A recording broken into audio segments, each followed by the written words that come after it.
welcome to Thursday's edition of Cracking the Cryptic, where today we're going to be taking a look at the puzzle on the screen, which I hope takes a lot less time than yesterday's puzzle.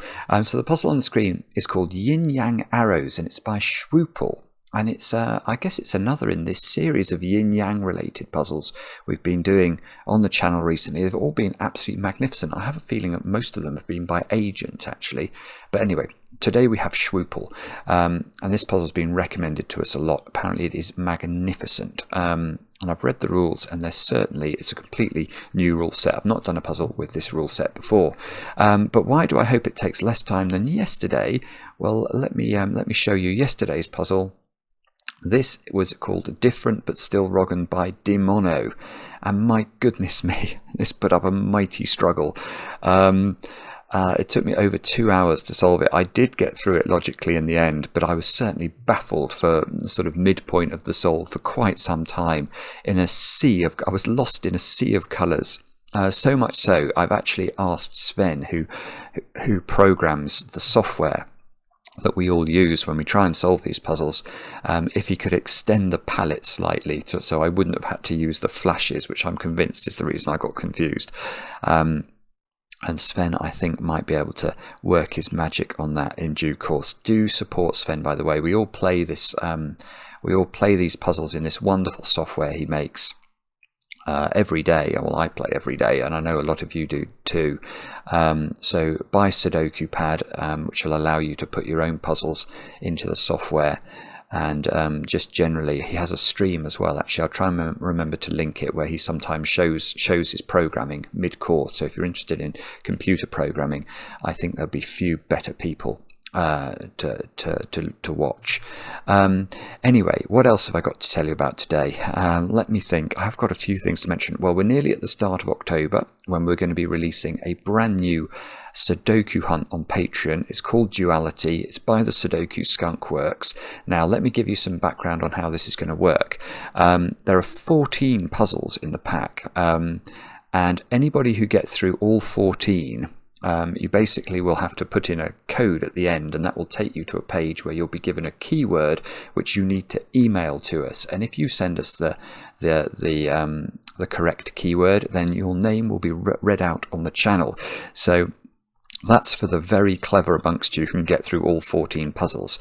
But there's an intermediate competition running as well. If you get through the first 4 puzzles, you'll have to go to a secret page that you'll be directed to as a result of that. If you tell us the keyword on that secret page, then you will be in with a chance of winning the competition for October. And what we're going to do is we're going to have a different prize actually for October. We're going to give away a signed copy of our book. So it'll be signed by Mark and by me, which will make it actually, I think, the only copy in existence that has been signed by Mark and me, unless we do this again and give away another one at some stage. But that is the special prize that we've got for October. So if you don't own the book, or you'd like to own a signed copy of the book, then look out for that. What else do I need to tell you about? Oh yeah, the other thing that's coming up on Patreon imminently is Mark and I's collaborative solve of vignettes by Zetamath. Do I have that? I think I might do. This is the puzzle. It's marvellous. Have a go at it. There's a link to it under the video. Next, what else do I want to tell you about? Oh, I've recorded myself solving the Times crossword this morning, because it was the most difficult crossword in recent memory. So I was alerted to that. So I've solved it. It took me a while. It's a very interesting puzzle. So if you're interested in getting into cryptic crosswords, you might want to watch that video. I don't know when it'll go live, but that will be soon as well. Making a lot of promises here. Now, birthdays. There are some birthdays I need to tell you about today. Well, actually, let's start off with a very young birthday. Max wrote to us to tell us his new son was born last Saturday. So I guess it was your son's birthday then, literally. And Max, your email it warmed our hearts. So thank you for sending us that news. And I hope all is going well with the new arrival. Bella, it's your birthday today, and I know this because your boyfriend Matteo wrote to us. And Matteo, thank you for your words, which I thought showed a lot of, They also were very moving, actually. If I am ever in Yale, I will certainly take you up on your kind offer. Next, Jonathan J. Charch, it's your birthday today. Now, you're very familiar with getting shouted out on the channel because you normally finish the Patreon Awards basically first every month. You must be a phenomenally fast solver. And apparently, your email told us that you were born on the ninth month, 29th day of 1999 at 9:29 a.m. So there is something certainly propitious about that congregation of 9s and 2s you've got going on there. Anyway, I hope you have a good birthday cake today. Presumably it has 929, 99, 929 written on it in hopefully chocolate icing. Patrick, it's your birthday today, and I know this because your girlfriend Kayla wrote to us and told us. Tess, you've turned 21 today, so many congratulations. And your boyfriend Sebastian told us that news. And also Weebrew, you solved. Well, you might have solved, but it's your birthday today and you turned 22. And I know this because your friend Noah let us know. And so a whole load of birthdays today. And that is grand. And I hope all of you have a suitably splendid day. But that's all I can tell you. Now I can put it off no longer. Or this video will rival yesterday's video in terms of length. Let me read you the rules of Schwupel's puzzle, and we'll see what we've got going on. We have got normal Sudoku rules apply. Shade some cells such that all shaded cells are orthogonally connected, and all unshaded cells are orthogonally connected, and no 2x2 area may be fully shaded or unshaded. So this is classic Yin Yang rules. Now what this means is we're going to have to build up a pattern in the grid. So let's start to do this now in a manner that might work. Something like, let's do a massive, it's like an adulterated E, isn't it? So let's imagine those were the shaded cells and these were the unshaded cells. That would be a valid yin-yang arrangement, because if we look at this, the unshaded cells, which I'm saying are orange, they're all orthogonally connected to each other. Orthogonally is just a posh way of saying connected by an edge. And all of the shaded cells, the blue cells, are connected to each other. And I don't think anywhere in this grid you will find a 2x2 area which is one colour only. So this would be a potentially correct solution for the yin-yang part of the puzzle. But there are more rules.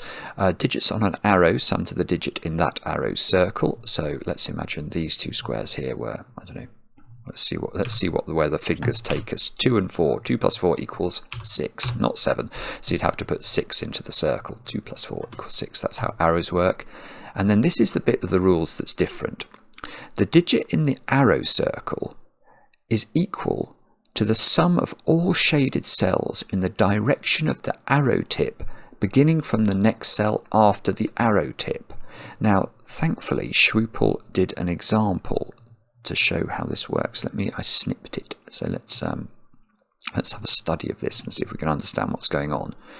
So the digit in the arrow circle is equal to the sum of all the shaded cells in the direction of the arrow tip. So there's a 7 there, and the arrow that this 7 relates to is pointing downwards. Look, it's pointing down that way.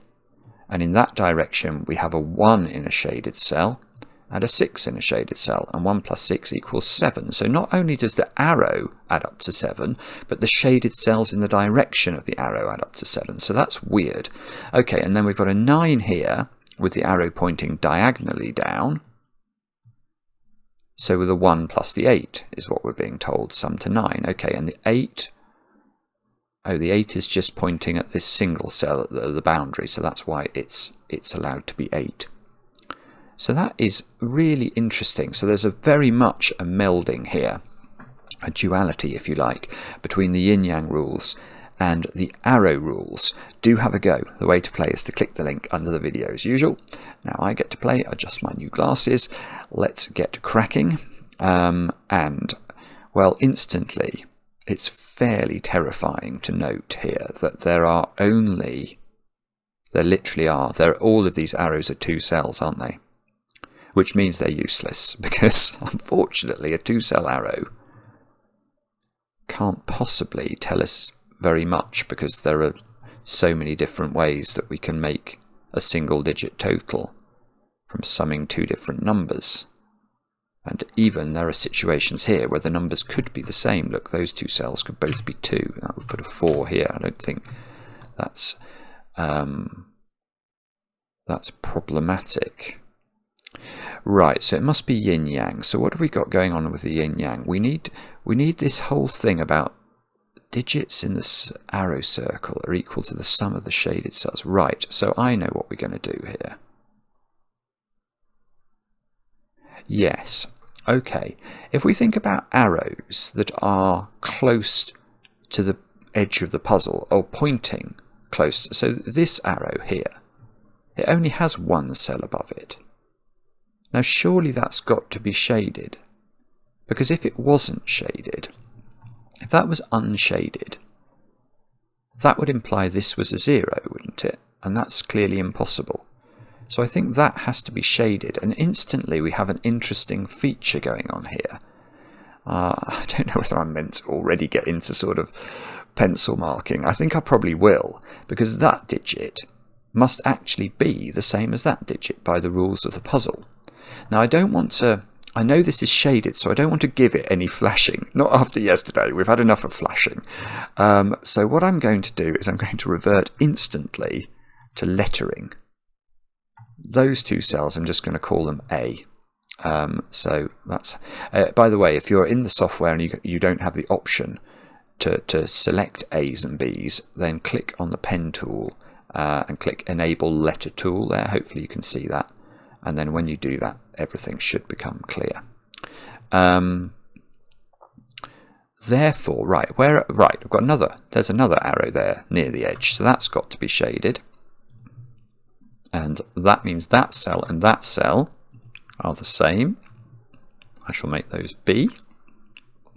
So B is up there, A is down there. Now this one is not quite at the border, but it's close to the border. Let me just think about this for a second. So if this was shaded, that would be an A, which doesn't actually look problematic at all, does it? If they're both shaded, all we know is this is greater than A. Oh, I see. Okay, right. So that's probably...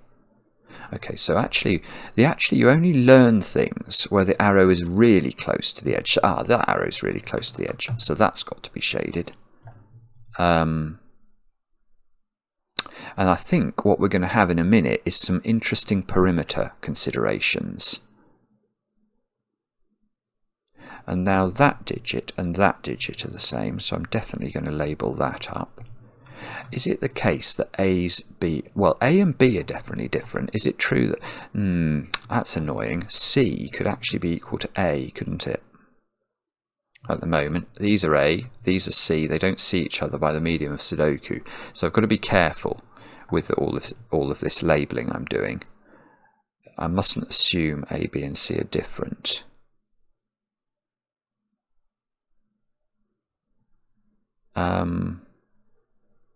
That one is also close to, so these two are also close to the edge.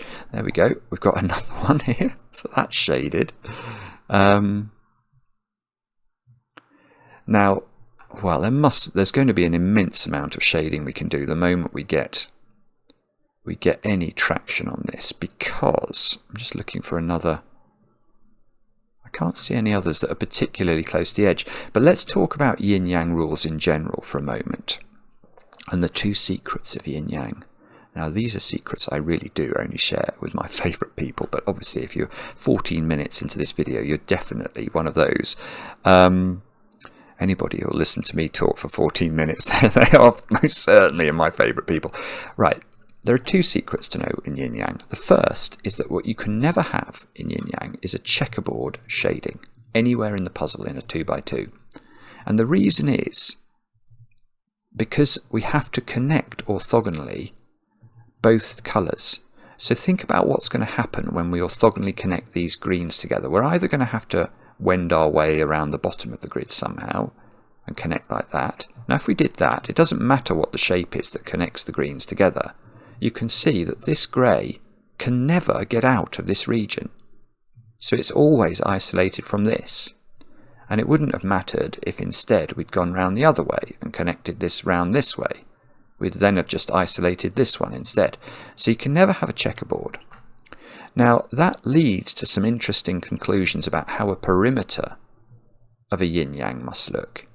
Because, and in fact we're probably going to be able to look at it here, what would happen if that was unshaded and that was unshaded? Well, clearly we've broken the puzzle immediately, because in connecting these to one another orthogonally, this can never, ever get to this orthogonally, or that. It will be isolated, because it doesn't matter what sort of circuitous path we take in connecting these greens together, we will always isolate this cell from its friends on the rest of the perimeter. So what that means, well, it means that there's two possibilities for this perimeter actually. It could just be entirely grey, that's possible,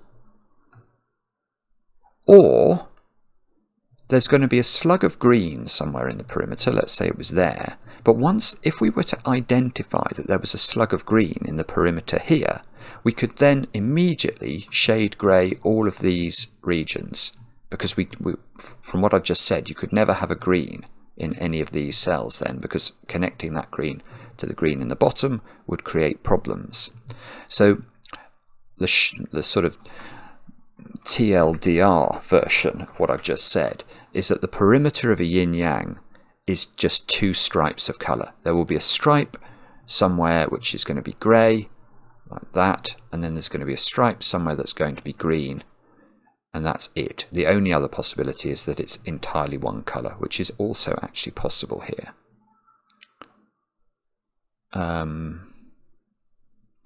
So what we need to do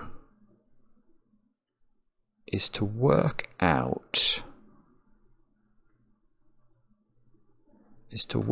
somehow, I suspect it might be here. Is there a way that I can definitely say that this is green? If this was grey, what's that doing with this arrow?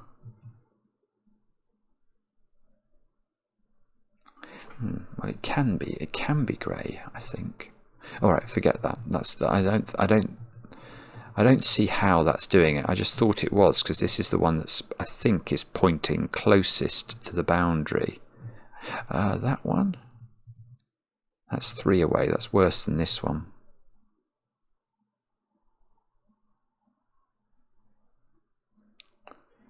Or is there something about a straight arrow that's...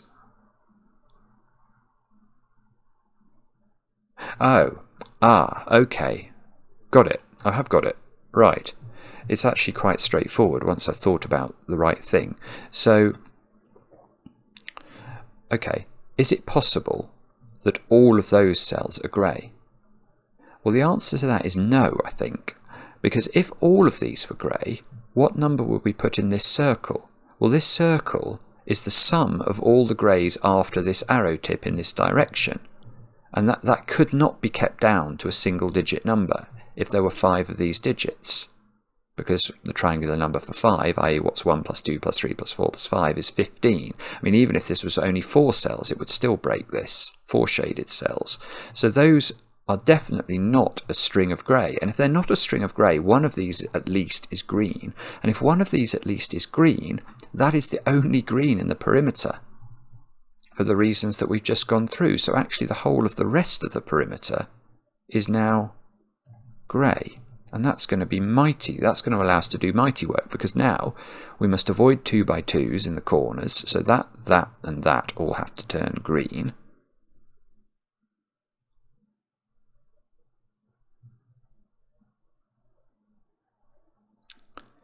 Now, I want to say that that's green, because if that's grey, I now can't put 2 greens into those cells, because in connecting them I'll isolate this grey. So that means another of these cells at least has to be grey, and that will put 4 greys to the left of this arrow and break the puzzle, because that's going to make that at least 10. So that's green. That's our first perimeter green identified.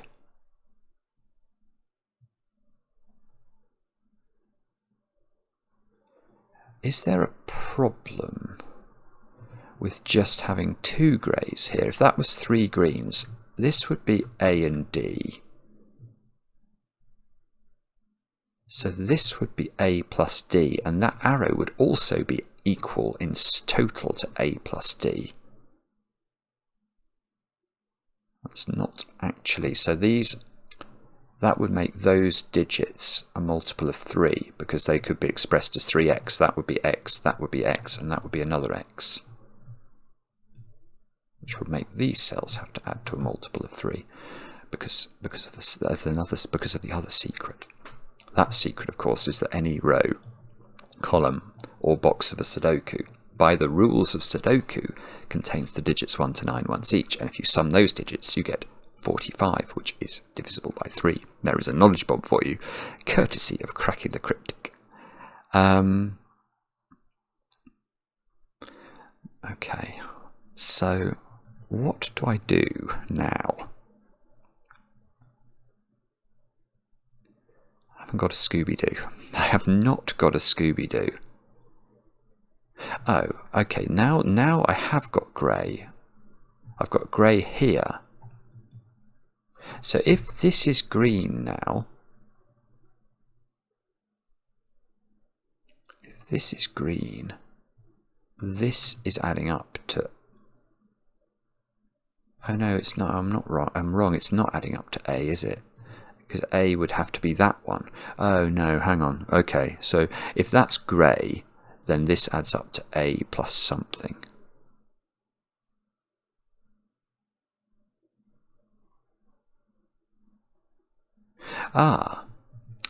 Right, okay. Well, A and D are both themselves the sum of 2 cell arrows.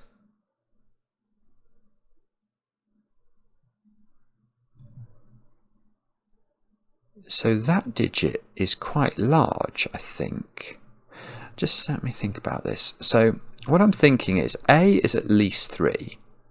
D is at least 3, because if I put 1 and 2 on their arrows, then... But then A and D can't both be 3, because they are in the same row. So the sum of A and D is at least 7, because the minimum I could make those is a 3 and a 4. Now, given this is adding up to at least A plus D, because there could be another grey cell here, that cell is at least 7, which is sort of surprising.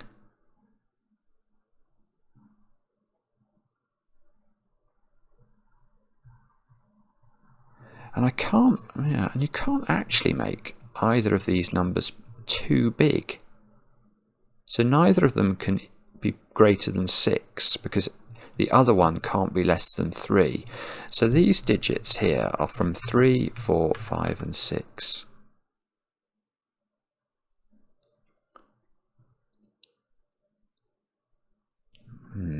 Okay.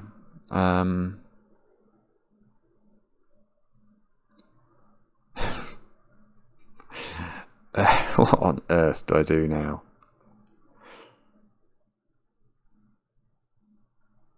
I'm scanning this grid like... My new glasses, they're not helping me. Schwupel.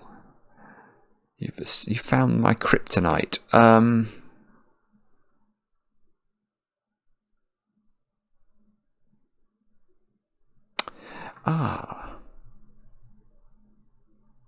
Okay.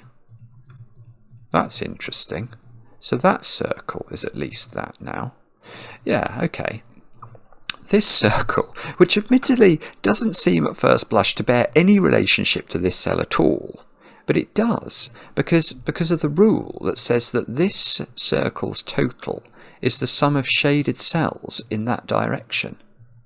Well, we don't have a clue at the moment how many shaded cells there are. Well, actually, I now know it's either 1 or 2. Oh no, I don't. No, I could have 2 1s and then a 7. Well, but what I do know is that that's definitely shaded, and that's at least equal to 7, which means that is at least equal to 7. But unfortunately,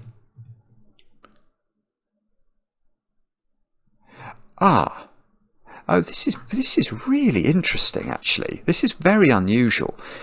Okay, how could that cell specifically, and maybe this one, how could that one be shaded?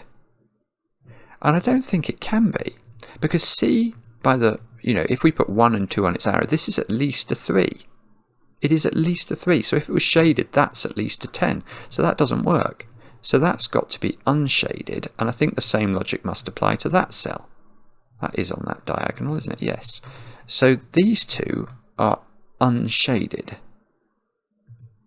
And that's about as useful as a chocolate teapot. Look, it doesn't actually do anything. Oh, that right. This is lovely. This is quality setting. Because it's weird. It's weird and wonderful. Look at this arrow. Boom, boom. Well, it's only after the tip, isn't it? So it is summing the shaded cells in those highlighted cells. Well, that's shaded in that sequence. So that's got to... this is interesting. Well, this has got to be 7, 8, or 9. But now... these two can't be the same number. So there must now be a shaded cell either on... well, either one of those three is shaded. I'm just going to use a different colour for a moment. Because if we can increase this number higher than this number, then naturally, and without any more shading, this one will be greater than that one. But the other possibility is that these cells here include a shaded cell. Do I do that? I might do that in a different colour. So right, and the point here is, therefore, that this is greater than that. Because there must be there must be at least one shaded cell in blue and or in orange.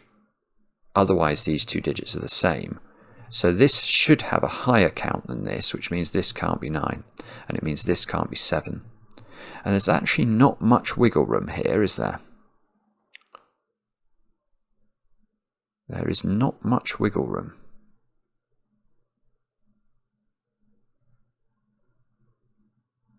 Oh, and this just keeps going. Oh, look. Oh, this is lovely. It's really lovely. Yeah. You could probably...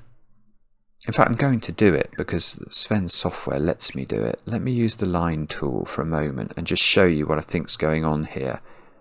I'm not sure how many of these are looking at each other, but it's a lot. A lot of these lines, like this line... we worked out, whoopsie, is pointing at that cell. But then it sort of goes down its arrow, and then this line is pointing at that cell, and it goes along its arrow. But then this, look, goes down here, is pointing at that, and that bounces back up here and joins that one. And then is there that one? Is that one's going over here? So that's then goes over here. And is some... I can't even see now if something's pointing at this one, but it might be. So there's a sort of lattice going on in the connecting all of these circles to each other. But right, let's focus first on this circle, which is summing those shaded cells. Well, there's at least one, and therefore that's got to be an 8 or a 9. Now that means that along this string, I'll make this a different colour again. There can only be one shaded cell, because obviously if this is 8, I can only put 1 1 in that string. Otherwise I've got this to be a double-digit number. But, oh, look, this is done. Right, okay, now I understand. But now let's come to this number. Now, this number is summing those 3 cells together. But if there was no shaded cell in these cells or these cells, then these 2 numbers would have to be the same. And that's not going to work. These cannot be the same because they're in the same column of the Sudoku. So this must be bigger than this, and the only way it can be bigger than that is if it's 9. And it was C, so that's now become a 9. This has become an 8. This has become a 7. This is so sick. It's absolutely sick. And then, now that one is a 7, isn't that a 7? Because that's just picking up the shaded cells on the blue diagonal, including this digit. But it has to be... Oh, hang on. No, maybe it can be 8. Ah, I'm getting confused now. Might be able to be 8. It definitely can't be 9. Because if it was 9, this would need to be 9, and it can't be. So that's definitely not 9.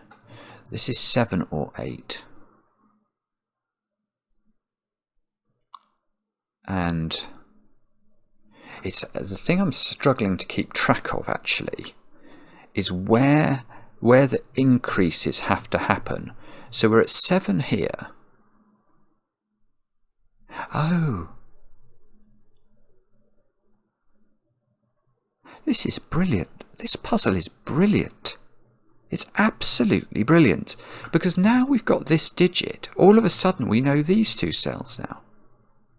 Because remember, we were looking at A and D, and I worked out they added up to a minimum of 7. Well, now they can't add up to any more than 7, which means this must be a 3-4 pair. Which means that's a 3 or a 4, that's a 3 or a 4, and now those squares cannot be shaded, because if any of them were shaded, that would be above 7. So they turn green. The digits on the arrows now have to be a 1-3 pair, whoopsie, a 1-3 pair and a 1-2 pair. So one of these is 1, 2. There's definitely 1s on both arrows, which means that we can ask where 1 goes in the top row. Can't go in these cells. Can't go in those cells, so it must be in one of those cells. Can that be a 1? If that's a 1, that's a 6. No, don't know anything about 6s, so that's probably possible. Maybe even likely. Ah, in fact, yeah. Well, because 3-4 has been removed as a possibility for this arrow, it is either 1-6 or 2-5. Can that be 2-5? Maybe. Maybe. Right.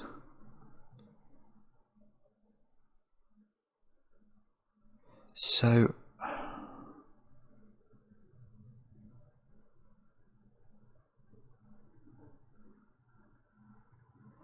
really what I would like to know now, I'd love to know how this, well, let me think about this, because this was the thing I was getting confused about when I noticed the 3-4 pair in the top row.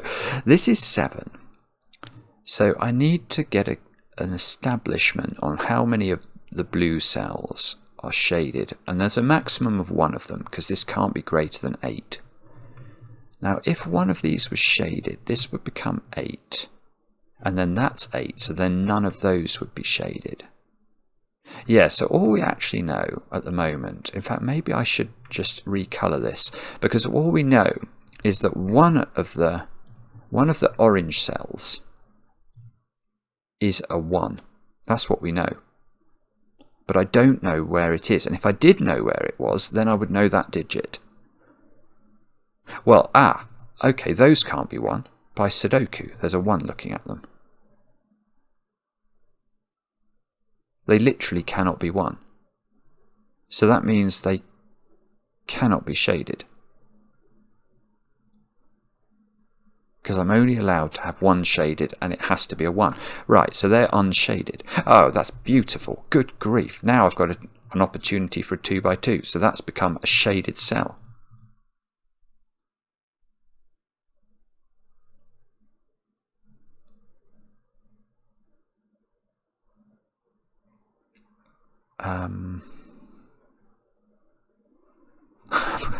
I thought that was going to do something, but no. Okay.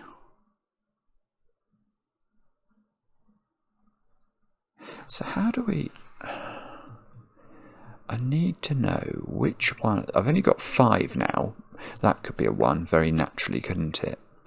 So if that was a 1, that is on this diagonal. That would mean that would have to be a 7. It's actually more useful if that's 8, isn't it? Because that would give us this as 9. Oh, that can't be 9. Oh, or can it? No. Ah, right, okay. It can't actually be 9, this. So where would 9 go in this box if it was 9? And the answer is there, because it can't go here by Sudoku. And if it goes there, it's B, and B is 9, which means that's 9, and there's 2 9s in row 6. So that's not 9, that's 8. Which means that's 7, and that's great. That's good news. In fact, yeah, okay, where does 9 go in that box? It's got to go in one of those squares. But now, having established this is 7, we now know there are no shaded cells in orange on this diagonal, so they both turn green. Ah, oh, I was about to say don't make a checkerboard, but of course I don't know what this is. This could be green, it could be grey, so I can't assume it's grey and then use that to make that green by avoiding a checkerboard, because that would be total nonsense. So... Ah, but now I know these 8s are the same. Yes, I see what I know now. These purple cells are all unshaded, because if there was anything shaded here, this should be counting that plus those digits. So that's not going to work. So they become green.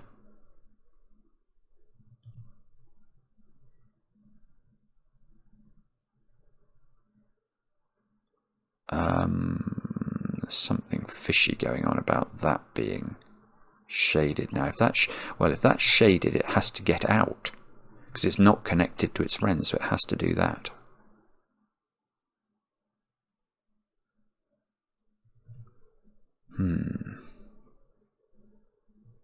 Why is that a problem? It would mean this would be green. It would mean it would do a lot of damage actually if that was shaded. But hang on, there's another thing I'm noticing. 9 is different from 8. So one of these 2 cells is shaded. Exactly one of those 2 cells is shaded. That means there's exactly 1 1 in these cells. Well, I suppose there could be 2 1s, but there's exactly 1 shaded 1 in those cells.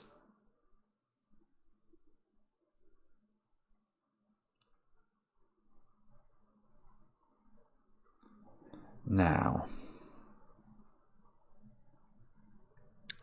what do we do with this knowledge? I do not know. I don't know whether to turn to Sudoku now or to stick with the Yin Yang. I want to stick with the Yin Yang.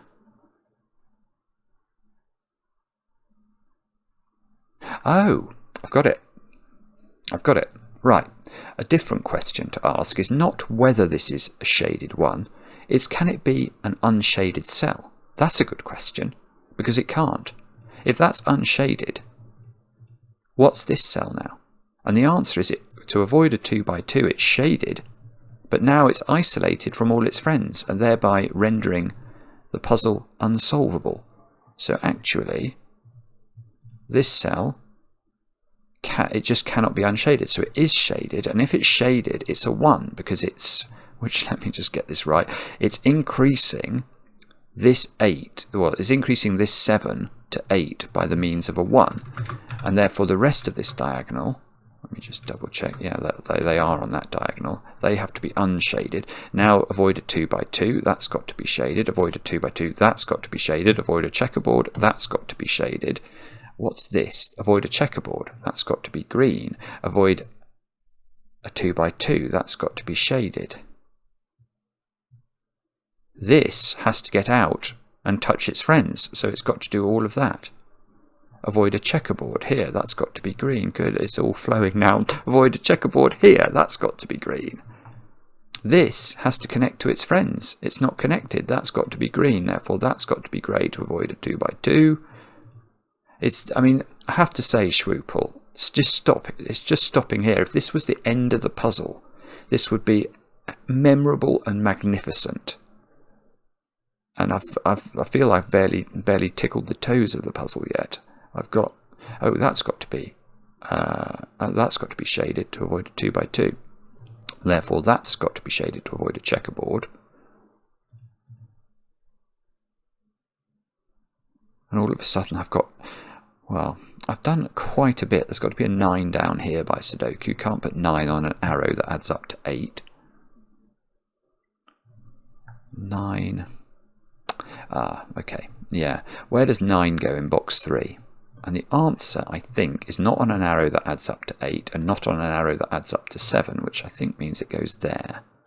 Now, if that's a 9,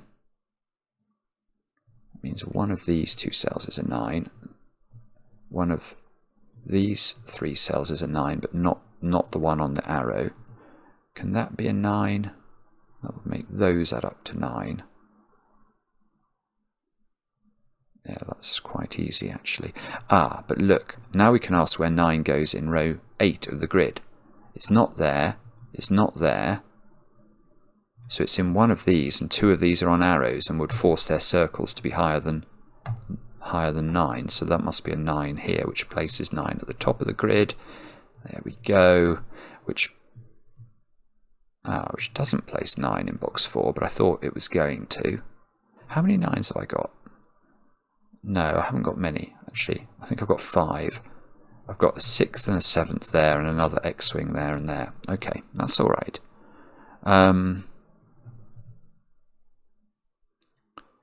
Right.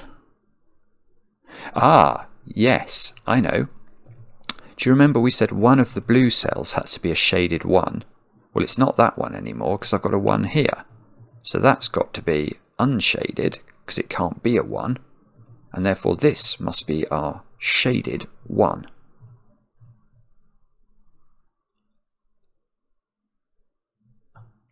Which, oh, right, there's a 1 in one of those 2 cells. Now, can that really be on the arrow? That would make this a 7.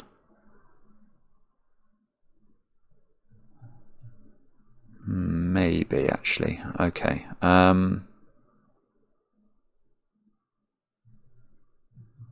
1 in box 6 has to be on an arrow by the looks of things. It can't be there. Ah, okay. Yeah, where does 1 go in box 6? It could go here, and that would make that an 8. That might be impossible, but I can't see why. But the only other, it can't go in that one, look. Because if it was there, that would be an 8, and that would clash. If that was a 1, this would be an 8.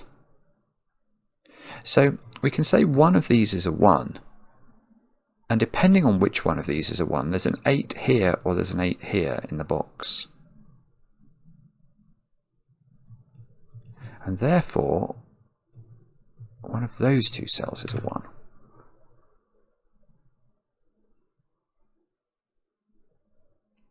Okay. I'm sure that's very important. For the following reason. Come on, brain. Give me the reason. I've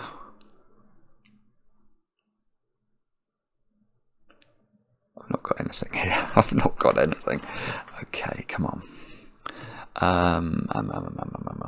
What is it I'm meant to do next? I don't know, is the short and sweet answer to that question.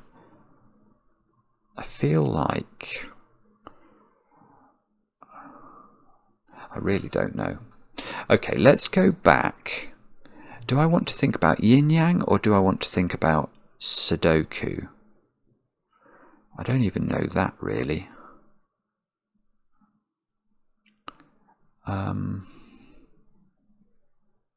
I've got a 1 here looking at a 1 there. Oh, so this is not right. That's helpful. So there's a 1 there, a 1 there. That's good. Okay, so that means that can't be the 8. That gives me an 8 here, which means I've now got an 8 in one of these 2 cells, and that's beautiful actually, because we can't put the 8 on the arrow because they'd have to put a 9 in the circle, and that would require this little cell to be a 1. So the 8 doesn't go there, so the 8 goes here, which means the 9 goes here, which means the 9 goes here. And now, oh, okay, so where does 8 go in this box? It can't go on a 7 arrow, so it goes there, which means that must be a 1 by maths, and then I get that digit as well. Now, for our next trick, we'll put a 1 here by Sudoku. How many 1s have I got? I've got 7. Oh, I see, and I've got these 2 1s left to get, which they don't look very appetizing to unravel, do they? I'd need to know which order these are in, and or which order these are in. What about 8s though? Because now I've got loads of 8s as well. I can put an 8 into... I can't put an 8 into anywhere, but I can get a pencil marked 8 up there, which means that I can get a pencil marked 8 on one of these 2 cells.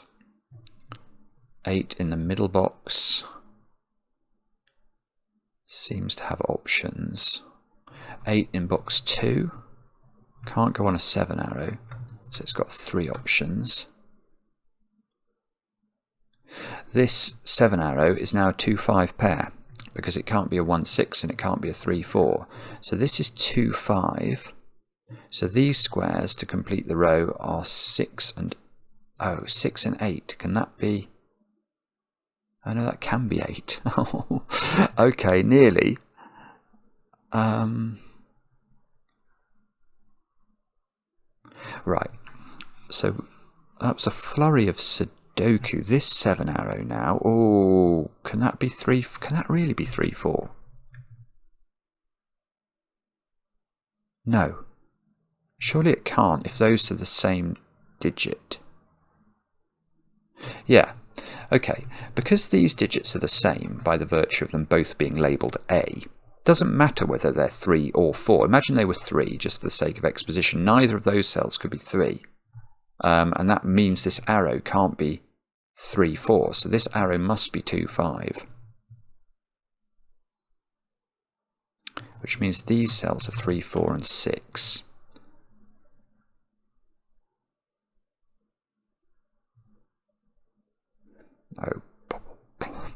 Oh, okay, that one is A, because A by Sudoku's got to go in one of those cells, and the only one of those that can be a 3 or a 4 is that one. So that is not only 3 or 4, it is A.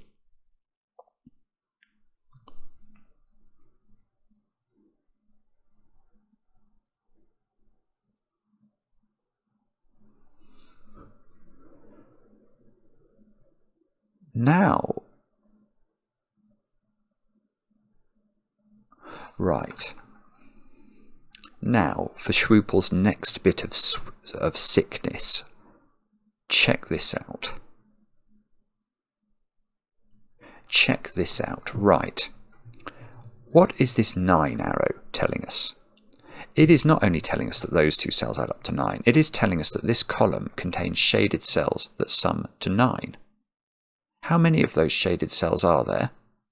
That is the question I want to ask, because this little 1 at the bottom means that if either of these is shaded, if either of those 2 at the top is shaded, there are 3 shaded cells in the column that have to add to 9 without using 1, which means they have to be a 2, 3, 4 triple, and that's going to break A. And we don't want to break A, because A is minding its own business.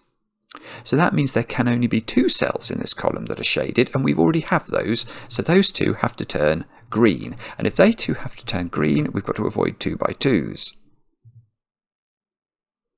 And that one's definitely green, to avoid that being a 2 by 2.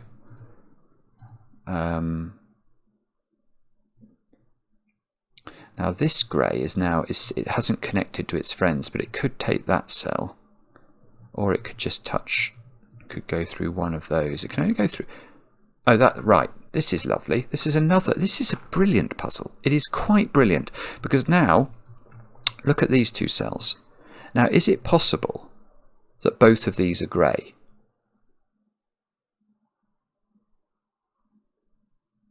The answer to that is no. But actually, I'm just wondering if both of them could be green. No, hang on. I think I've misunderstood my own thought process here. Silly thought process. Go back into your brain and think again. Right, hang on. These 2 add up to 9.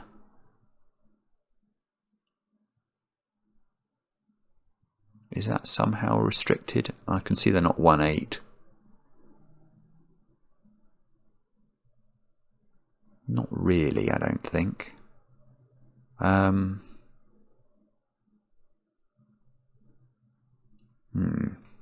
think the expression we're looking for is Bilbo Bobbins, isn't it? Well, okay. So where is the natural place to look? Is it the Yin Yang? Can I do more with the Yin Yang? I want to do more up here, but I can't see how to do it.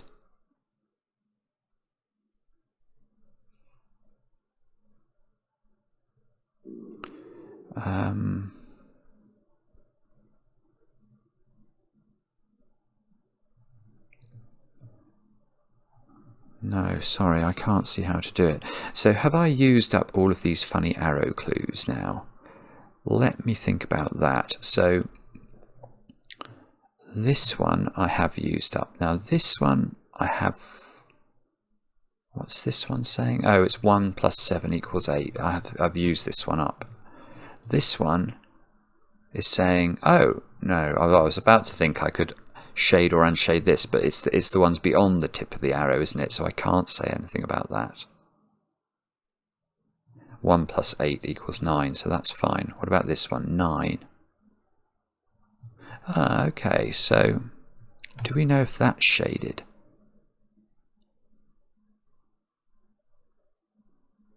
No.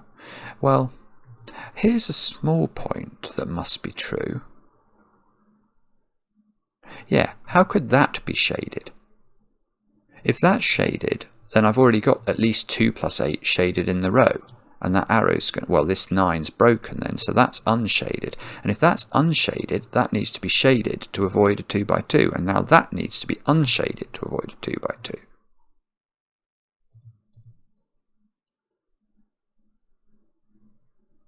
Oh, I thought that was going to do it. I thought that was going to just travel up the left-hand side, but it doesn't. Oh, that's a 7 by maths. Oh, that's been... I really haven't spotted that before. Or maybe I just haven't looked at that arrow. 1 plus 7 equals 8, so I can just fill in 7 here. Which feels like it might be important, although I don't see I have many 7s in the grid. That's really weird. That circle now can't be 7, 8 or 9. Ah, that's interesting actually. But this circle can't have a 1 on its arrow because both of these ones see these cells. Well, in fact, that one does it on its own. So this is at least a 2 and... Oh, it could be double 2. Can it be double 2? I will put a 2 over there. Maybe. Maybe. So this is at least 4. And it could be as high as 6. So it's 4, 5 or 6. But neither of these cells can be a 1. So these cells have to be from 2, 3 and 4. They can't put 5 on here because then we'll be adding 5 and 2 together at least, and that will make that 7, which it can't be. So these are low. And remember, those two cells are adding up to 9. So that cell is either 5, 6 or 7. And literally none of those things are impossible. I don't think any of those things are impossible. That's so mean. Okay. So what does that mean then? It means that that cell's got to be relatively large now. That digit's at least a 2.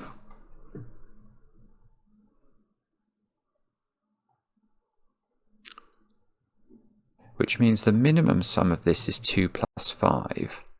Which means the minimum value of B. Oh, this is it. This is it. Yeah, this cell here is at least a 2.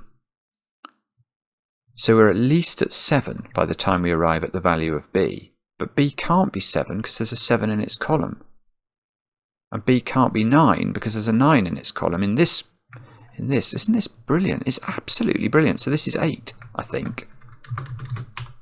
But if it's 8, that's 8 by Sudoku. That's 6, that's 8. How many 8s have we got? Just all of them out of nowhere. But now that can't be 7 anymore because that can't be 1. So this is 2 or 3, and it probably must be a reason it can't be one of those things, I would have thought.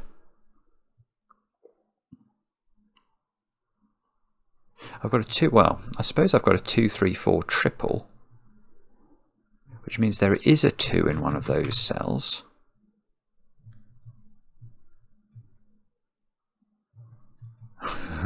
Which you'd think would do something, wouldn't you? But I don't know if it does.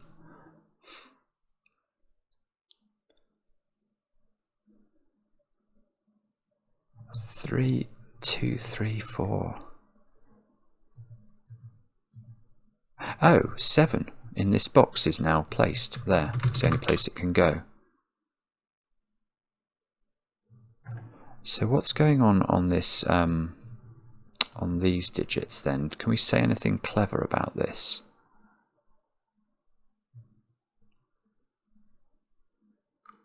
I don't think so. These digits are in theory 5, 6 or 9, aren't they? Just looking at this box, we've got the 2, 3, 4 triple and the 1, 7, 8 actually placed. So I think these have to be from 5, 6 and 9. But I'm not seeing any triples develop in this column as a result of that, which is very annoying indeed.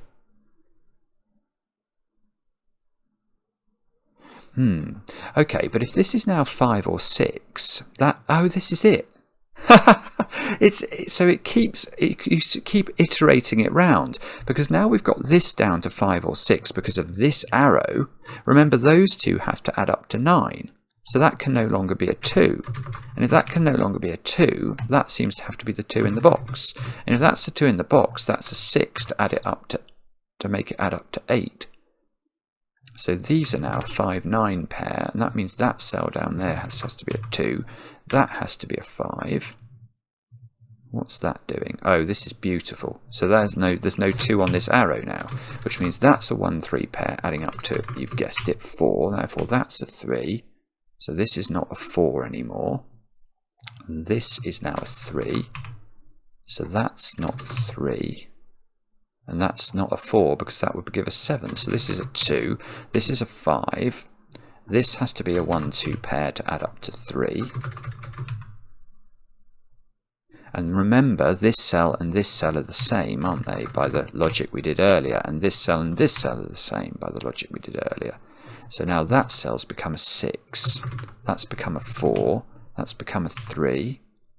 This column needs 2 and 5. which doesn't seem to be resolved. Those squares need to be 6 and 7. Oh, which also doesn't seem to be resolved. That 1-2 pair, though, does give me the 5 and the 2 in the top row. So these squares here are 4 and 7, which I still don't see how we're resolving, but we are at least now able to place 5 in this column. So I will do that with pleasure. Can I do this 5, 9? Apparently not. Well, what about those squares? They are a 2 and a 3. Okay. Still, it's amazing as well, because I've still not done the yin yang, have I? I've very much not done the yin yang. So this puzzle is still giving, you know, a lot of interest, even though I sort of feel like I'm filling in the Sudoku part of it. 4, 6s and 9s in these squares. Let's put that in and see if we can do anything with that. That is a naked single. This can only be 9. So those two become a 4, 6 pair.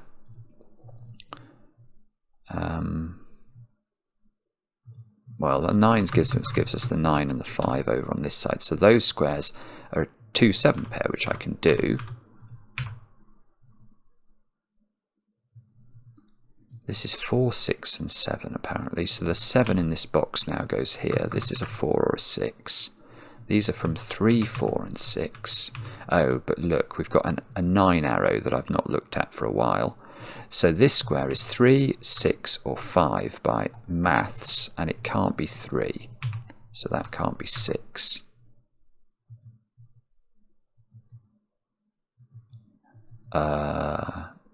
Okay.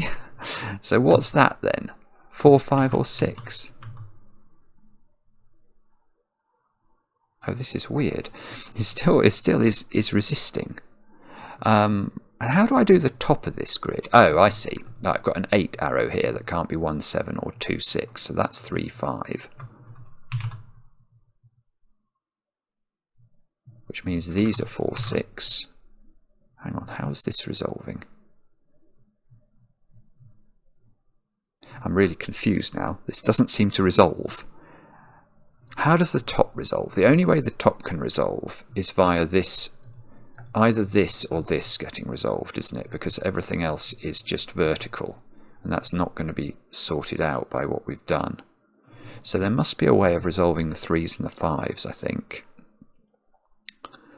Oh, I know what it'll be. It'll be this arrow, will it? So this is either 3, 6 or 4, 5. Which one of those is it? I don't know. Okay, there must be more that we can do here then. So probably, I think I've just got to focus a bit harder on Sudoku. So let's try and do that and hope that we're going to find something out that's going to be helpful. So these squares at the bottom are from 2, 4 and 6. Now,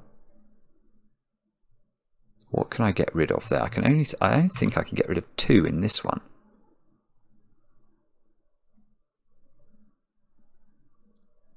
Which is strange. 7 I can place here by Sudoku, I've just noticed.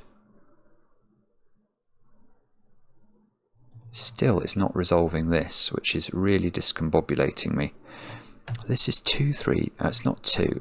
Oh no, so 2 is in one of those 2 squares, but I don't know which one.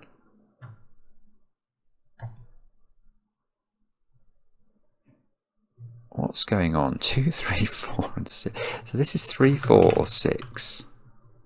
But still, it's not telling me what this is. And maybe it's something to do with the yin yang. Maybe there is some... Maybe there's some way I'm meant to resolve this by reference to the yin yang at the end of the puzzle, which, if that's right, it's really clever. I mean, imagine how much cleverness has gone into it to this point. It's extraordinary. Okay, so this column needs 3, 4, 5 and 6. Literally, that can be anything. Okay, so that can be anything then. No. Oh, I see. There's a 5 on this arrow. That's what I've been missing. So that's a 4, 5 pair, which makes that 6. Okay, so it was more straightforward than I was fearing.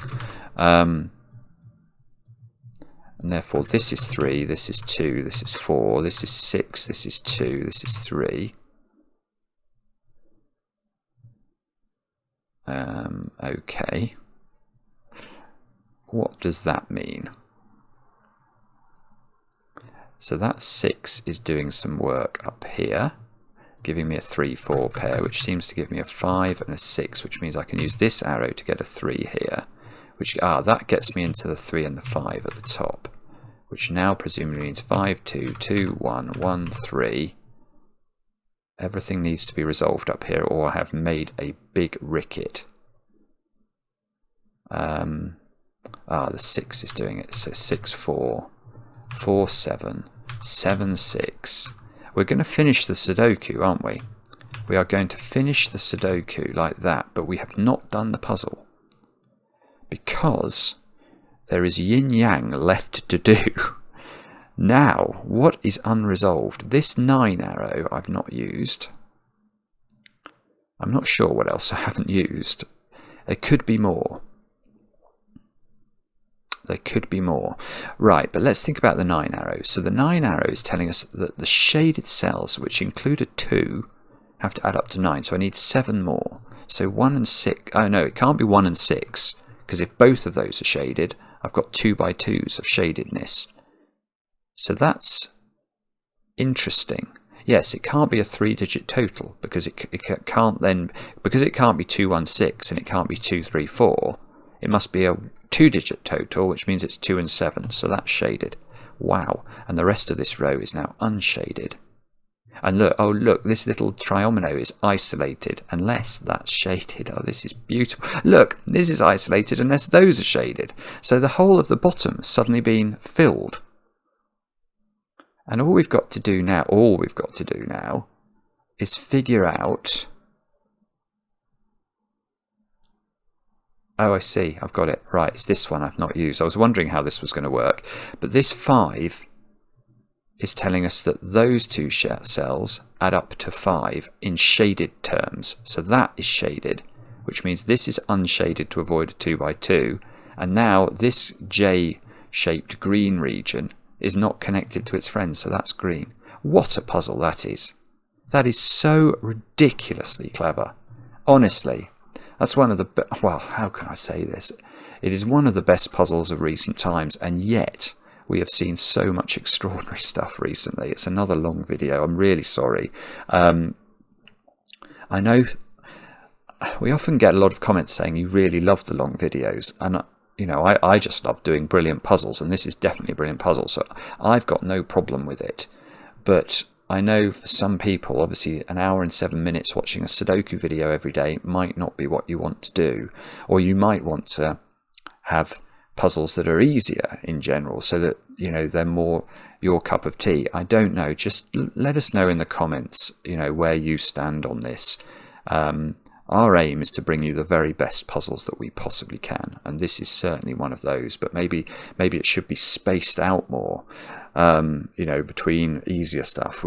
I don't know. But what I do know is Schwupel, that was sensationally good. Awesome. Let me know in the comments how you got on. I do enjoy the comments, especially when they're kind. We'll be back later with another edition of Cracking the Cryptic.